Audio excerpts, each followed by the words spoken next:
So this is the introduction to chapter 2 of my book.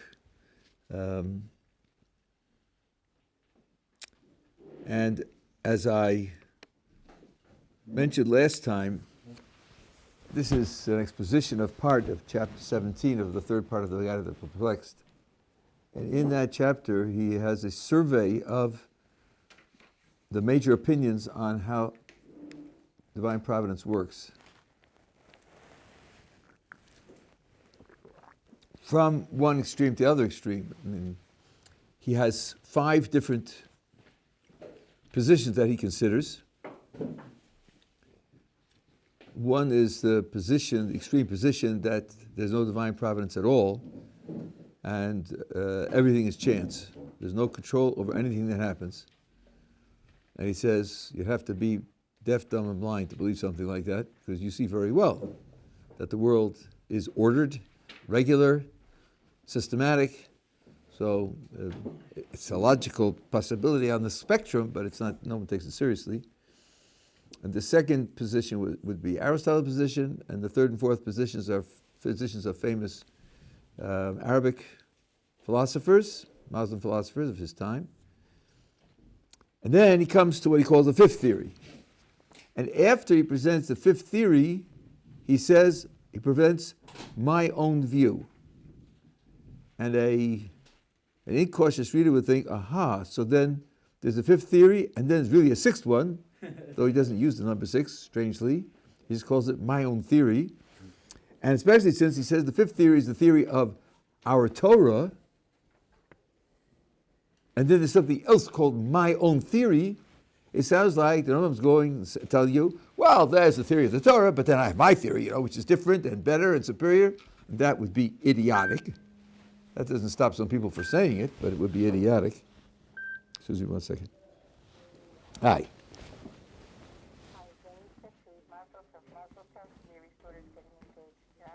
Wow. Okay, very good. Mazel tov, mazel tov. Wonderful. Okay. Oh. My wife's daughter became a kala. Mazel tov. My wife's daughter became a kala. Mazel tov. Baruch Hashem. So, what he really means is this, that the fifth theory is the theory of the Torah, and of course it's true. How providence works, to say where it applies and what it contains. And his theory is to explain how the Torah's theory works, which he presents in speculative terms. He's not wedded to it, but he offers it as an explanation for the mechanism by which the Torah's theory works. At any rate, here on page 10, I've dotted the main points in the chapter. The chapter is quite complex, has a lot of material in it. I think it's good to have at the outset just a list of the things that we're going to look at. So let's go through it briefly. I mean, we can discuss as much as you want if you like, but then these are things that will be in the chapter, but we have to have just a picture of where we're going. First of all, he's going to talk a considerable amount about free will, and he makes the point that only humans have free will. Animals do not have free will. Now, there are translations of the guide which say that animals do have free will, but they're mistaken. He's quite careful, I'm telling you about the Hebrew text now, that he's quite careful to distinguish between rotzon and bechira. Rotzon, roughly speaking, means will. Bechira means choice. Animals have rotzon. They have will, but they don't have choice. They have something called will, which we will describe when we get there. But the crucial element of Bechira is that you, as a human being, did X and you could have done otherwise. Not every being that has will has the ability to have done otherwise. The idea of free will is specifically because you could have done otherwise. So, one of the things we'll see is that humans have free will, not animals. Divine justice applies even to trivial desires and pains. Actions that have, okay. So in other words, divine justice.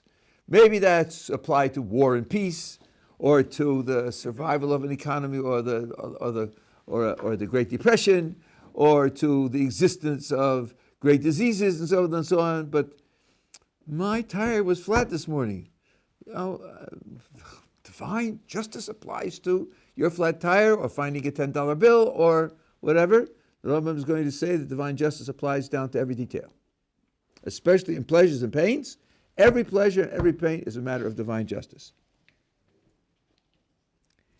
And he will tell us something that might even be more surprising. There are divine rewards and punishments for actions that are known to be right and wrong, even though God never commanded them or never forbade them. You can know on your own some things that are right and some things that are wrong. You're not dependent totally on divine revelation to tell you what's right and what's wrong. That's another thing we're going to see. He says it's impossible to understand the justice of many events in human life because they depend upon a myriad of factors which aren't visible. Just to give you one little example, the justice of an event in human life depends upon the nature of the agent. What kind of person did the action? What were his strengths? What were his weaknesses? What were his temptations? What were the false impressions that he was operating under? What tensions was he under? And not only is it impossible for us to know that about other people, but often we don't know it about ourselves either.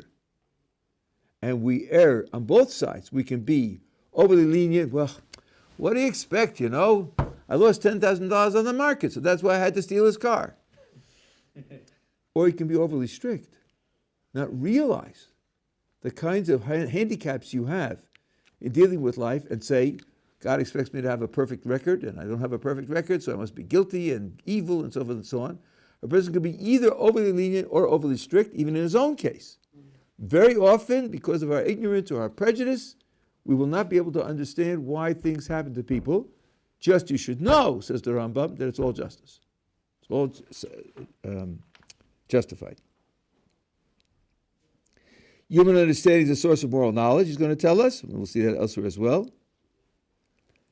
Now, there is something in the Gemara in Brachos which says that if a person finds himself suffering and he can't figure out why, and he reviews his record and he doesn't say anything wrong with what he's done, they could be what the Gemara calls sufferings as an expression of divine love.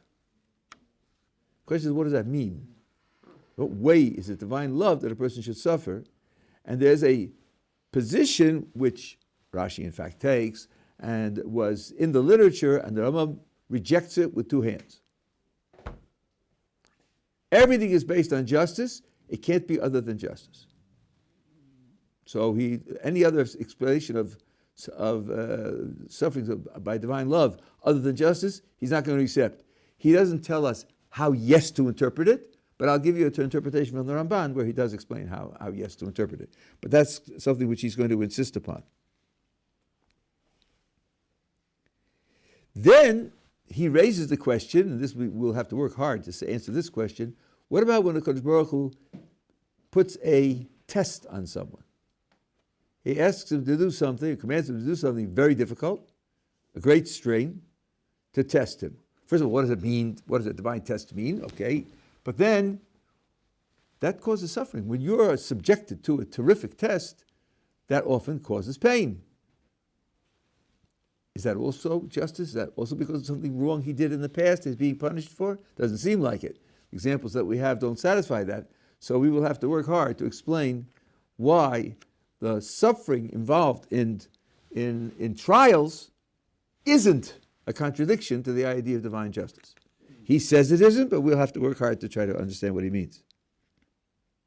Then finally, as we said, we'll come to the Rambam's explanation of how the thing works. He says divine providence works through the intellect. It's a human intellect, and Kodesh Baruch Hu expressing himself as intellect that link together, and it's through that link that divine providence operates, and that will help explain the way in which it operates. We already saw the word chance can mean the opposite of a certain order, and we saw the word chance twice in the Ramban, once against the idea of God's causation, management, and control. And there he said, anybody who believes in chance has no share in Moses' Torah. And the other case against divine protection, where chance meant no divine protection, or no absolute protection, and there is something which the Ramban says is true. The word chance is a relative term. It's relative to the context in which it's used. So we'll see that the Rambam has that idea as well. And then, if you believe in nature in some way, the question will be how divine providence operates within nature. We spoke about that in the case of the slide of the child, but we'll talk about that some more. Anyway, those are the points that are going to be discussed in this chapter. Now, in the following, the ordinary print, not in bold, is the Rambam's words talking, and the bold is mine, except where I made mistakes. So, the Rambam says, fifth theory. This is our theory or that of our law. Does sound like he's signing on, doesn't it? I will show you first the view expressed on this subject in our prophetical books and generally accepted by our sages. Generally accepted by our sages. That sounds like it implies that there is some controversy. Yeah, it does. Rabbi Meisman, as I've told you, is one of my teachers, from whom I've learned an enormous amount, and a great deal of this material we've discussed together. Rabbi Meisman says it's not just as if like it's 70% agree and 30% are against. It's like 98% agree and 2% are against. The holdouts are a tiny, tiny minority. The minority opinions are those of several commentators. The Rambam will tell us why he disagreed with their opinions. That's in-house. They're our commentators. They're kosher. They're honorable. They're intelligent. They're responsible. Just Rambam disagrees with them. There are also philosophers with whom he disagrees with, and he will point out their deficiencies as well. Now, on the next page, 11, the top should be in regular print. Then the Rambam says, after he gives the opinion of what's in the prophetical books and in our sages, I will then give the opinion of some later authors among us, and he will discard them. He will, right? And lastly, I'll explain my own belief, as I said, as to what the mechanism that makes the divine providence of the Torah work. So here are now the principles of divine providence and how it applies to the world. This is the Torah's view. The theory of man's perfectly free will is one of the fundamental principles of the law of our teacher Moses and of those who follow the law. According to this principle, man does what it is in his power to do by his nature, his choice, and his will. His actions are not due to any faculty created for the purpose. All species of irrational animals likewise move by their own will, but not free will. He said by man, he gives three different descriptions. It is in his power, by his nature, by his choice, and his will. And for animals, he only says will. I comment here, as we'll see immediately below, translate free will for animals here is a mistake. Animals do not possess free will, they possess will. So let me try to explain to you what's going on here. Well, actually, I say it inside, but I'll explain it to you, and then we could skip it when we get there. How do animals operate? What kinds of things do they do? For example, an animal's thirsty, and there's water within its sensory detection. It can smell the water or hear the water. So it gets up and goes to the water and drinks. Or a predator is tracking the animal and wants to attack it and kill it. And this animal senses the presence of the predator and runs to escape or does something else to escape. Here you have circumstances, external and internal. There's the animal's thirst and its sensation that there's water over there, plus the animal's need, and that results in an action. When need and circumstances result in action, one way to describe that is will.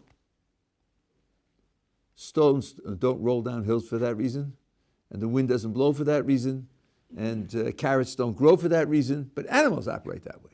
By the way, in Hebrew, the word chai, which we translate as alive, doesn't apply to plants. It only applies to animals and humans and above. So this idea of acting on the basis of internal and external factors, which then give rise to an action, can be called will. But, as I told you before, free will means not only that were there external and internal factors issuing in an action, but a different action could have happened. With an animal, that's not true. If the animal gets up, the dog gets up and goes to the lake and drinks water, there was nothing else that could possibly happen. That's why the Rambam stresses he does what is his power to do by his nature, his choice, and his will. Whereas the animal only has will.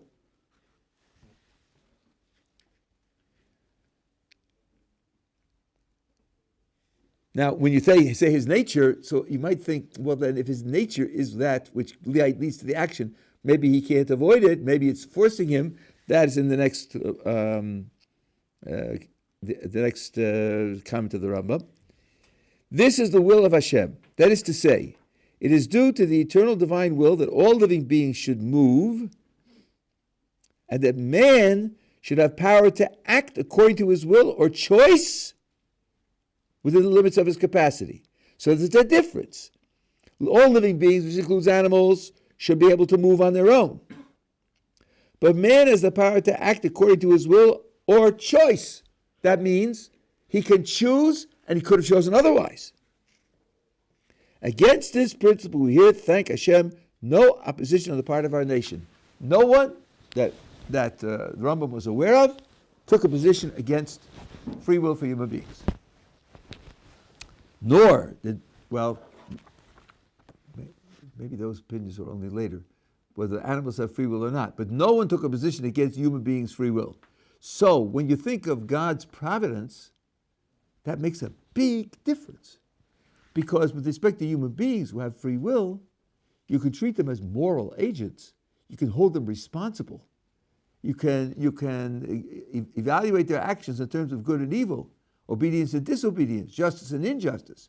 Can't do that with a dog or an angel or anything else that doesn't have free will. So divine providence is going to take into account the moral nature of human beings, whereas will not do that for anything else. Mm-hmm. So are you implying that moral accountability has to rely on an agent having free will? Yes. Now, I will just qualify it a little bit. The agent must be an agent that possesses free will. I didn't say that an action is subject to moral evaluation only if that action was chosen with free will. That I didn't say. What I said is the agent must be an agent that possesses free will. We know, for example, where an agent will make choices and the result of his choices is that he will lose free will. And later, when he does something, he won't have free will. And he'll be responsible for that as well. The obvious example of that is? Pharaoh. What? Pharaoh. Okay, Pharaoh's very extreme. No, how about everyday life? Drugs. Person gets drunk. I'm not talking about a hopeless addict now. Person chooses to get drunk, and when he's drunk, he's lost his sensibility, and he does things. We don't say, well, you didn't choose to run the car into the tree because you were drunk, so you're not responsible. No, you're responsible because you got drunk, and as the bitter ad on Israeli radio says, and you didn't give your keys to your friend. That's what friends are for, to hold your keys when you get drunk. At least that's what it used to say. I don't know if they replaced that ad. And I remember that from 20 years ago. Very bitter to think that that's where Israeli society is, you know. You'll be a responsible adult and give your keys to somebody else and then get drunk. Thanks a lot. But a creature that does not possess free will altogether cannot be subject of moral responsibility. Yes? Also, if it has free will, but the game is not fair, right? In the sense that it doesn't have the potential to have the knowledge by which it could make a reasonable choice in those situations, that would also not be, it would not be right to judge that kind of being. Well, I think that's too strong. You're a judge for the choices that you make. You make choices between options based on your knowledge of them. That can be judged. If your knowledge is incorrect, and let's say it's not your fault if the knowledge is incorrect, but you chose between this description and this description, and you can be held responsible for that. We do that all the time. I mean, doctors, up until about 200 years ago, when a person had a fever, used to bleed the person with leeches or with suction cups. We don't do that anymore. Can you guess why? Because it's not good for you, actually. It doesn't help your health at all. By the way, they do use bleeding for certain other rare types of it is used, but not for fevers. Right? So if a doctor 200 years ago had a patient come in and he had a fever and didn't bleed him, we judged the doctor to be irresponsible, because that was the treatment of choice at that time. Even though it's wrong, but he didn't know that it was wrong. So he was choosing what in his mind, he did an action which was incorrect, so we're going to judge him for that. We don't suspend judgment because the person doesn't have accurate information. We relativize our judgment to the information that he had. Mm-hmm. Yes? So are we, in this case, we defining nature as like the person's like background of it? Oh, by his own nation. No, good. I'm glad you asked me this. In the Mishnah Torah, he puts it this way: just as it is in the nature of fire to rise, and God made it that way. He gave it the nature to rise, and to the nature of an unsuspended solid to fall. God put it in the nature of the thing to fall. We would call it gravity. So God put it into the nature of human beings to be able to make free choices. So that when we exercise free choice, we are doing something which God created and put in our nature to be able to do. Of course, that doesn't mean that he certifies every choice just because it's free. He also has rules for what we should choose. But it is part of man's nature to make free choices, just like it is part of the other parts of nature to operate the way they do. I'm hiding a bigger problem here, but okay. Okay, so that's in my dark things over here. So that's the first principle, which is undisputed in our sources, the principle of free will. On page 12. The second principle is this. Another fundamental principle taught by the law of Moses is this: wrong cannot be ascribed to Hashem in any way whatsoever. Wrong. Immoral action. Wrongness applies to actions. The wrongness of actions cannot be applied to God in any way whatsoever. All evils and afflictions, as well as all kinds of happiness of man, whether they concern one individual, a person, or a community, are distributed according to justice. They are the result of strict judgment that admits no wrong whatever. Now, I think we should pay attention to the vocabulary here. I just stressed this. The word wrong applies to actions. Rambam says, all evils and afflictions, as well as all kind of happiness, all evils and afflictions? There are evils? Evils are real? There really are evils? All the Rambam says is, if there are evils, they're well deserved. They're deserved, because God does everything according to justice. But he doesn't say they aren't evil. God's running the world, God's good, everything's fine. If you think it's bad, you're just making a mistake, it's an illusion. He doesn't say that. He says, where there are evils, they're distributed by divine justice. This is quite an important point. You probably have heard those who tell you that evil is just an illusion.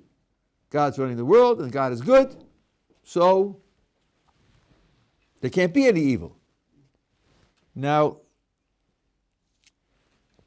let me illustrate what I've said so far with an example to show you how this works. This is, again, I'm doing this fairly superficially because it's somewhat of a side point, but it's in the words. Let's imagine a doctor who's immunizing a child against diseases, which you do for children, 60 years ago. 60 years ago, I can testify it was done by injection. Big, difficult needles, very painful injections. Now, let's just analyze this doctor in moral terms. What's he doing? Stabbing. Well, you have to hold the kid down because he doesn't want to be there.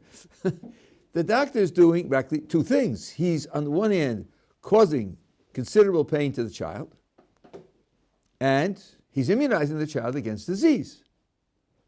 I think one could say causing pain to children is evil, and immunizing them against disease is good. So, shall we say, this doctor is doing something which has an evil side and a good side, so the doctor must be partly evil and partly good, partly vicious, partly sadistic, it's causing pain to children. But, of course, we wouldn't say that. Why not? Because the only way at that time that he could immunize the child was by causing the pain, right? So, let's be careful now. The suffering of the child is evil. It's bad. I'll prove it to you. When they invent the pill, you don't expect the doctor to continue to use the needle, do you? If you continue to use the needle, you throw him in jail once they've invented the pill. So the suffering of the child is an evil. How can it be that the doctor does an evil and yet would be perfectly virtuous? His action would be perfectly good and just, even though he's doing an evil. The answer is because it's a necessary evil. Some evils are necessary to cause much greater good. Those evils are necessary, and a person is justified when he performs such an evil. So you don't save the virtue of the agent by saying, it's not really evil, it's only a mistake, you're only hallucinating, and so forth and so on. Really, it's all good. No, you don't do it that way. The way you do it is by saying that since this evil is necessary for a greater good, the agent is perfectly virtuous in inflicting that evil. So that's why it's stressed here. He talks about God's justice, correctness, right?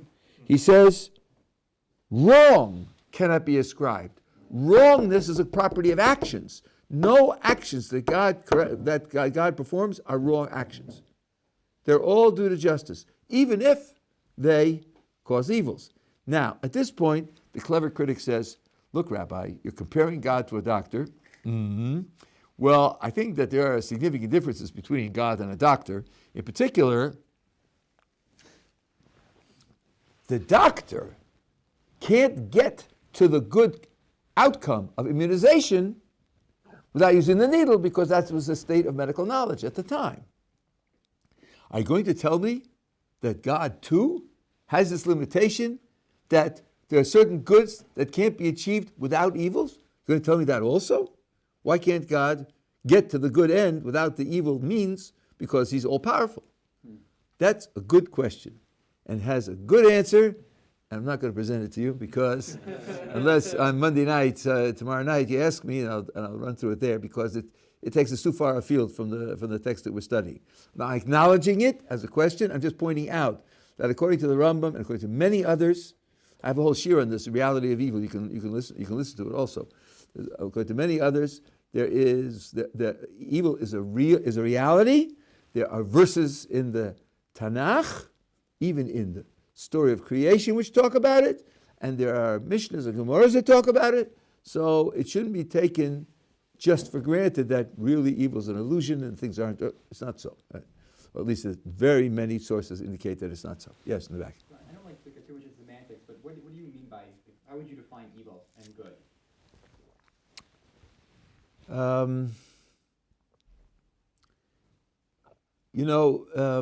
I have an appendix about this in my book.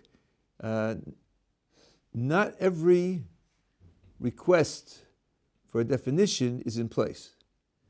So since I'm a professional philosopher, and this is important to me, let me just sketch to you why this is true. The standard thing in philosophy is to say, define your terms. Because if you don't define your terms, you don't know what you're talking about. If you don't know what you're talking about, then the conversation is pointless. That's not correct. That's not correct.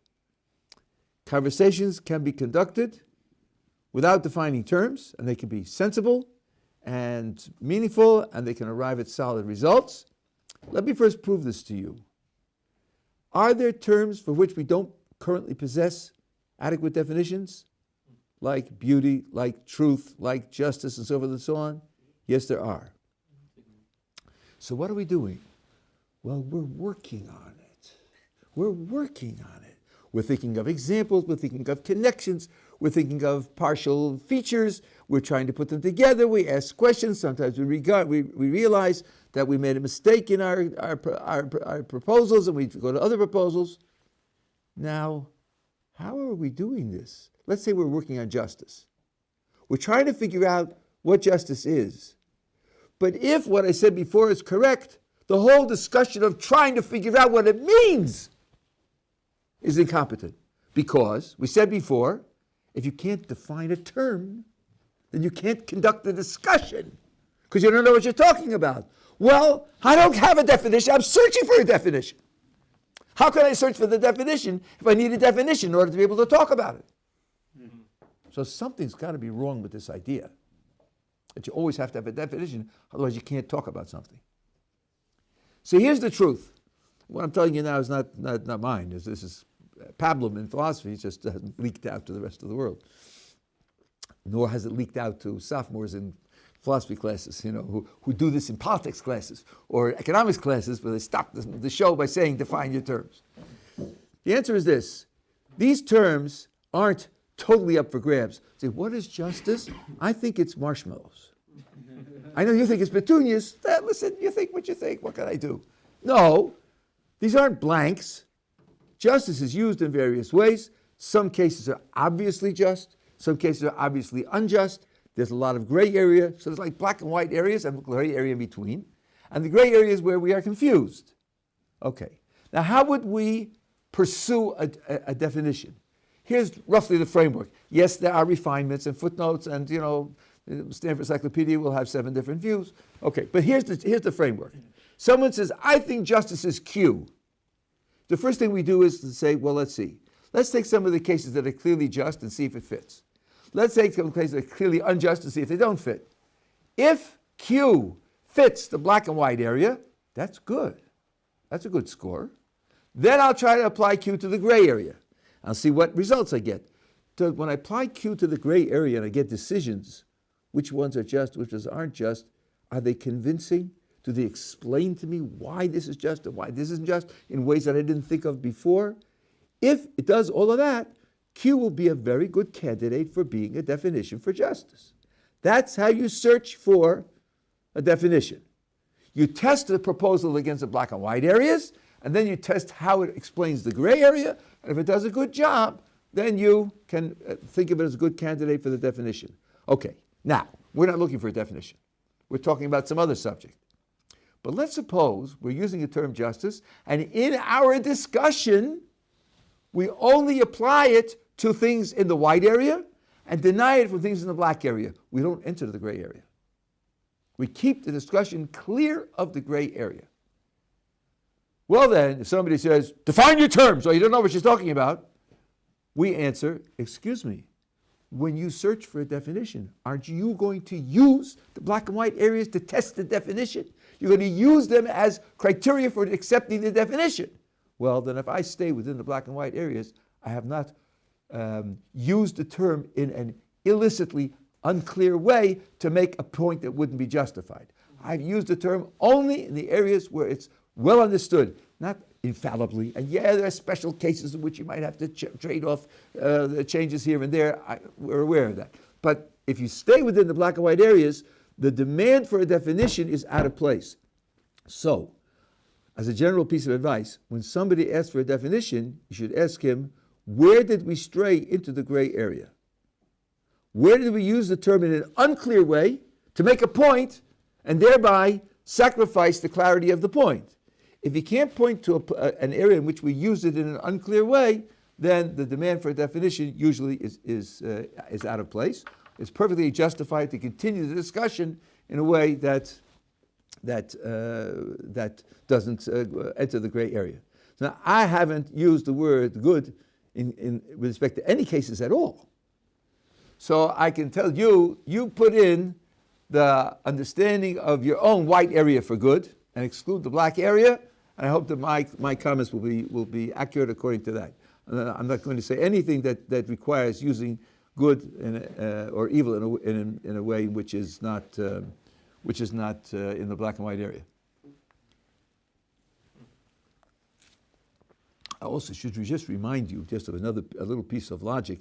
If you're always going to demand a definition, and definition has to be made in other words than the word you're defining, presumably, right? Can't use the same word twice. So, A, define A. Well, A is B. And B, define B. B is C. And C is D. Now, where do you stop this chain? We haven't got an infinity of words. At some point, you've got to say, oh, okay, I understand that. And now I understand what needs to be defined. It can't always ask for a definition. Right? That's an impossibility. So I'm not going to stop to define good and evil. If you find that I say something which strays into what you feel is a gray area, that will be a good reason to stop and worry about definitions. I don't think I will, but I could make a mistake. Okay, so these are the two principles, free will and the absolute justice of what God does. Now, the Rambam illustrates the applications of justice down to the tiniest details. This is the middle of page 12. Even when a person suffers pain in consequence of a thorn having entered his hand, although it is at once drawn out, a tiny prick, it is a punishment that has been inflicted upon him for sin. And the least pleasure he enjoys, a gumdrop, is a reward for some good action. All this is meted out by strict justice. As it says in scriptures, all his ways are judgment. We are only ignorant of the working of that judgment. So I'm not going to be able to tell you in detail why things happen to individual people. I can only tell you that all of our sources agree that everything is divine judgment. It's very interesting.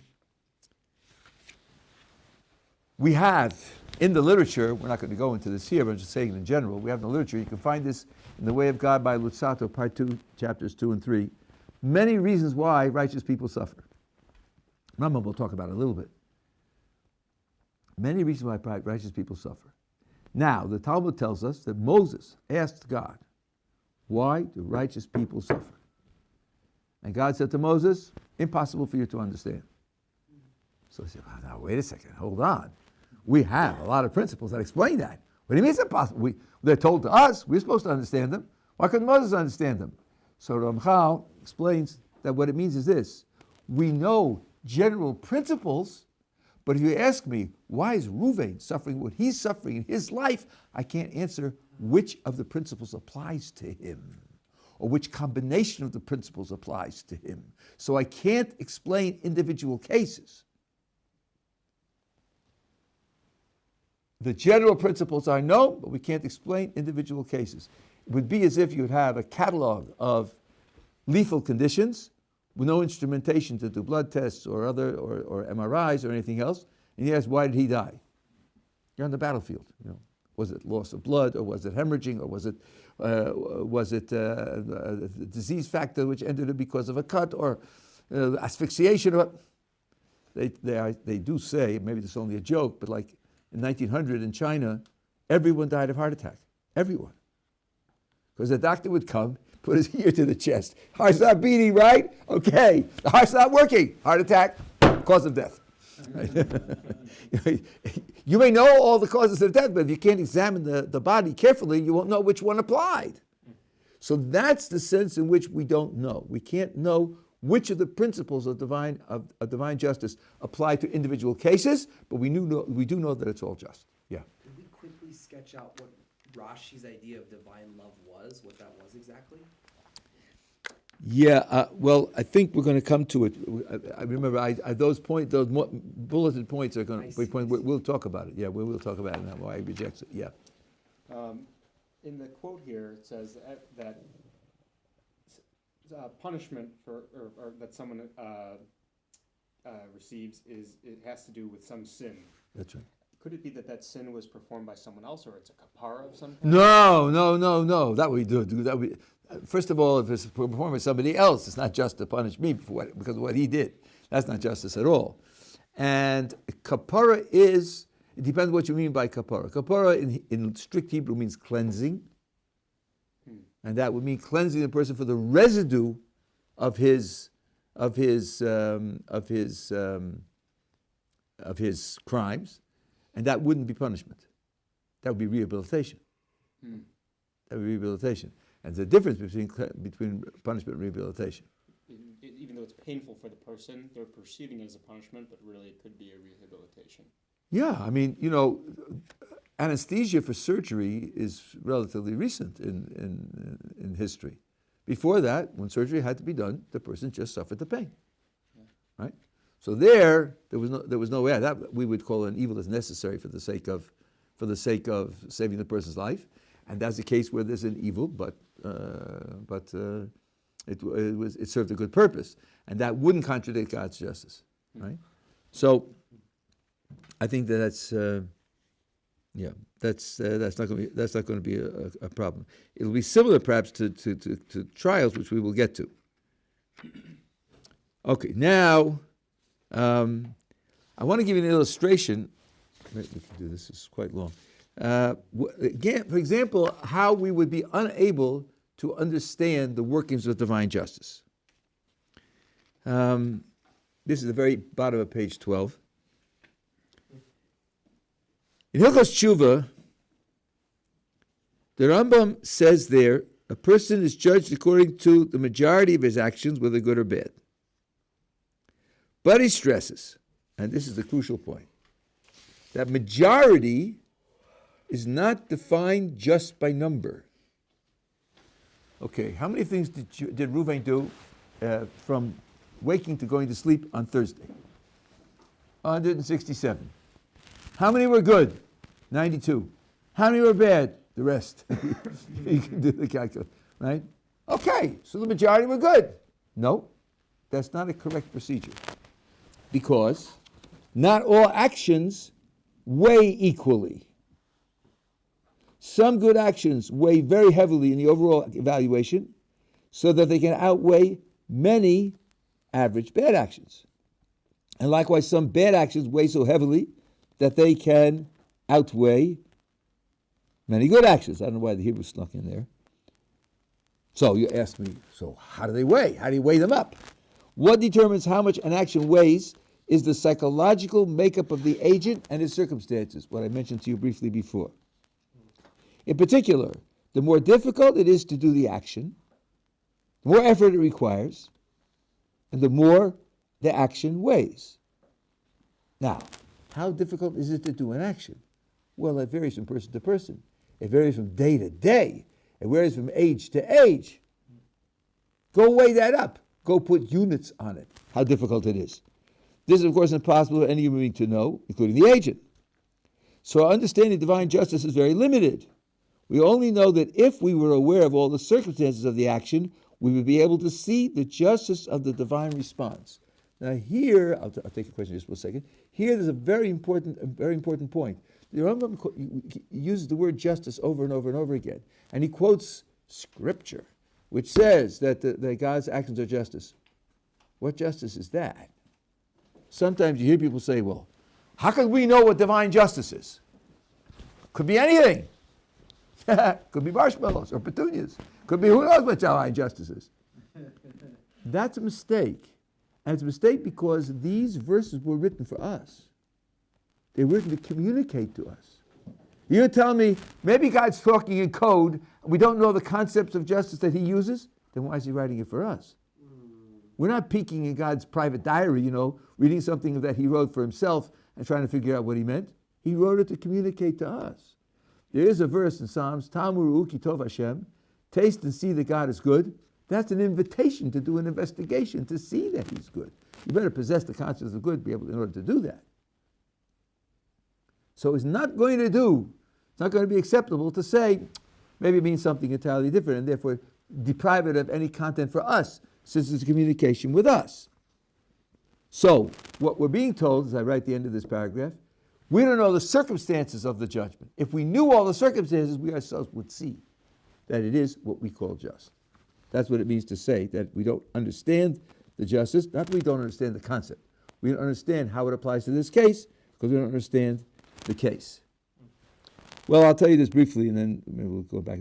There's a Gemara in Sanhedrin which says that two people were being buried at the same time in the same town. One was a tzaddik and one was a gangster. And then there was an attack by non-Jews, and everybody scattered, and then people came back to try to bury them, and the two bodies got mixed up. And the gangster was buried in the tzaddik's plot, and the tzaddik was buried in the gangster's plot. Well, you can imagine the plots weren't exactly the same, and the neighborhood wasn't the same, the neighbors weren't the same. It was chosen for each of them, and they ended up in different. So, one of the students of the tzaddik who saw this happen to his master, he was very, very disturbed about it, and he couldn't abide it. He couldn't live with it. So his master came to him in a dream, and he said, I know that you're upset, and I want you to know that God's justice is not compromised. I once did something irresponsible and bad, and I had to be punished for it. And he once did something that was kind, and was good, and was generous, and he had to be paid for it. And this switch of the burial places was the way in which he was paid for the good thing that he did, and I was paid for the bad thing that I did. So the Gemara there is insisting there must be justice. And the Gemara in this case is telling us he came to his disciple from the other world and told him, here's why it was just. Now, this is meant for you to understand that when things happen and you can't figure out on your own what it is, so then there is a reason. It's just that it's often not revealed. It's just to tell you this is the kind of reason which could be in the background, which does in fact account for it. Yes, and then I'll answer you. Yeah. I was wondering, I'm not sure you touch on this or not, but when you do tshuva, does that somehow, let's say you did in Vera, that will then be met with justice. If you tshuva for it, will that almost counteract the punishment that's going to be received by the justice? Exactly. In fact, the Rambam in the Mishnah Torah is extremely precise and emphatic about it. Tshuva, which is sometimes translated repentance, and that's not correct, but okay. Tshuva is a barrier against punishment. Tris negative peronius. Person does tshuva, no punishment applies. That doesn't mean he can't suffer. There could be cleansing, like he said, and other things. But there's no punishment. Tshuva stops punishment. End of story. You had a question before. When you spoke about how the more difficult it is to do action, the more effort it requires, the more action, the more it weighs. Are we talking about both good and bad, whatever that means for us? Absolutely.